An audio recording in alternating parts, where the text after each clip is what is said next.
Hello, in this video tutorial we are going to make our first exercise using App Inventor. Well, it's going to be an easy one in which we will be using just a couple of buttons and a label. You may ask, what are those buttons and label? Well, those are components that will appear on the screen of your mobile device, either a tablet or a mobile phone. Well, here in App Inventor 2 we have a view that's called the Designer view, and in this Designer view there are four areas. The first one is the palette, then the viewer, components and properties. Well, App Inventor 2 is all about arranging components on the screen or outside the screen. Some of them are non-visible, and make them evolve and change and interact with the user. What kind of components are those? Well, we have components here and the palette grouped by different categories. So you can have some components under the user interface which are the ones that will communicate with you. For instance, a button. And as I told you before, we're going to use some buttons here. So I click and drag a button and place it on the screen number 1. Well, screen is what appears on your mobile device, and the button 1 is on it now. For this exercise I will use a second button. Why? Because I want to use some properties of these buttons as components on the screen, which are really simple and are best shown when using several buttons. So, if you look under properties for button 1 or button 2, you may find that they are about the text that can go on that button. So the font size, the font typeface, the background color, we can pick any, but then you can also change the dimensions and place an image on them. Well, changing dimensions, so there is an automatic set here, but then you can click and use fill parent, which will make it as big as the immediate component on which it is placed. So there's a hierarchy here, and then the screen is the parent and the buttons are like children for this parent. So you can make them fill the parent. You can include any number of pixels, or you can include, which probably is more informative, a percent of the whole area in the screen.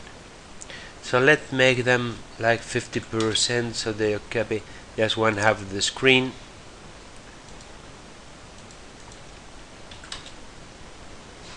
Like that. Okay. Now we can make the other one also 1/2.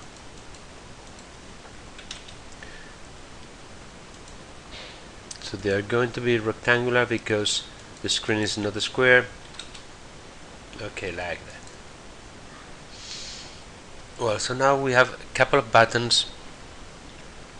I'm going to place some image on them. Well, how do you place an image? You click there on the properties and there is no one for you to pick. Why? Because we haven't uploaded any media here, right? We can upload it there and then it will appear here, so we can choose one from this list, or we can just click here and upload one from there. For us to have a file to upload, we need to have it in our hard disk before, so we choose one. I've already downloaded several before. I'm going for a red and a green button. Should I have them? I should have them there. Well, no, I don't have them. So, okay, I will go full trip and download them. So cancel, and then I will open another tab in my browser and type red button and Google for it. Images. Well, this is a nice one. Okay, this one. So, guardar imagen como, and the images, give it a name like red button,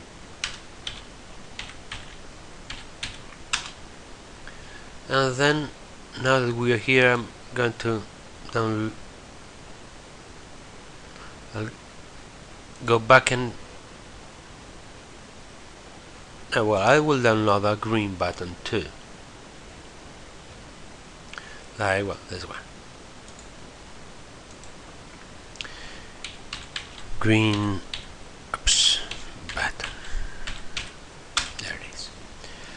So now I can upload the red or green button for them. So this is button 1 and it's going to be a red button. So where's my red button? There. Okay. That's it. And now for the button number 2, I will click here and upload the green button image like that. Okay. So now I don't like the way they're oval. I like them round better. So I will change the dimensions and make this like 40% and see if it fits better. But much better now. Same thing with button 1. So we can change the dimension so they don't appear distorted. Now there are tests on both of them. Well, I'm going to remove the I'm going to change the test for the red button and type something like don't or do not click on me. Do not click. Do not click. That's it. Now I can also change the font size and make it bold, maybe a different color. Instead of black, maybe just white. Okay, do not click. That's more readable. And now for the button number 2, we'll change the test and let's say try again. Something like that. Well, maybe another color also. Like, I don't like it. Nope. Something that can be, well, nothing finally black was okay. Okay, so then click and try again. Well, now I'm going to include a label. So what's the difference between a button and a label?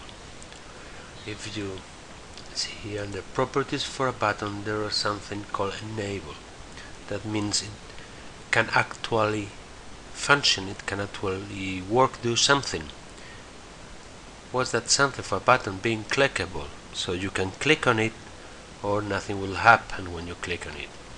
But for a label, there's not anything like a property being enabled, because a label is just displaying text. That's all. And I'm going to type some text like, oh no, you click it. Oh no.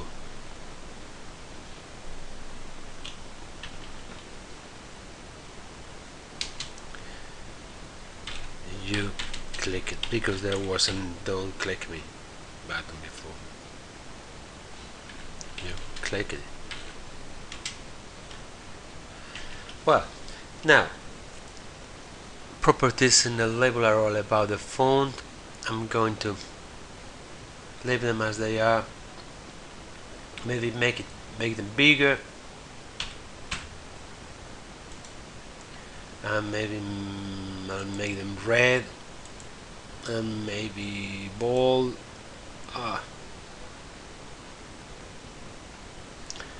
So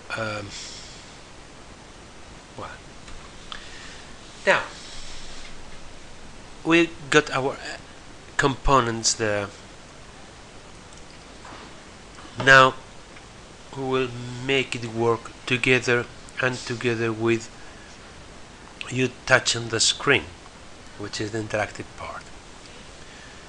Well, so there's one property that I've left for the end, which is being visible. So the first thing I'm going to do is make the level invisible at first, and then I'm going to make the green button invisible too. So there is only this do not click red button there. So now the idea is when we click on it, the label will appear telling you no, you click it, and then a green button will appear making a second chance. Okay, so when you got some properties of some components that are on the screen, those components you pick it from the palette. Now just from the user interface, we will be later picking some other components from media and so later. Well, so the idea is you get some components, you arrange them, you give them some properties, and now there's the time to go into the blocks view to make those properties change. So now we're into blocks, and in blocks we got the blocks and the viewer, and also the media there. So now we pick blocks and drag them into the viewer, and this is where the code is going to happen. So we pick one button, piece of code like when button click, do something. So when button 1 click, what do we want it to do? We are all for making an example of this kind of property being visible, which is a binary one that can either be visible or invisible. So we choose this structure when do, this is a conditional one, and then we will place this set inside. So when you click the button 1, something is going to happen, and what's going to happen? What's going to happen is that some property which is not going to be background color. It's going to be, we pop up the other ones and choose visible. We are going to set the visible property of component button 1 to some value. What are the values of being visible? There are two logic values, being true and false. So we're going to make the button 1 invisible by making the visible property of button 1 be false. And at the same time we right click and duplicate and get the property visible of button 2 to be true. So here we've just arranged that when we click on button 1, the button 1 will disappear and the button 2 will appear. And also we are going to make the label appear. So we set the label 1 visible property to be true. Okay, so now once this happened, we got some text, the label text being displayed, and we have some green button with a try again on it. So we'll want a second chance, so we will duplicate this and organize what's going to happen when we click on button 2. When we click on button 2, the button 1 will be visible again, the button 2 will disappear, and the label will disappear. So we can start all over again. Okay, so till now we have used when button click do, which is a conditional structure, and then 3 set some components property to some value, and the value is the one appropriate for visible, which is either true or false, and we do it with 2 buttons and 1 label. So the button that was set to be visible at first will become invisible, and the button that was not visible is going to become visible, and the label that's not visible on start by default will become visible when the button 1 is clicked. Okay, and that's all for the exercise. So thank you.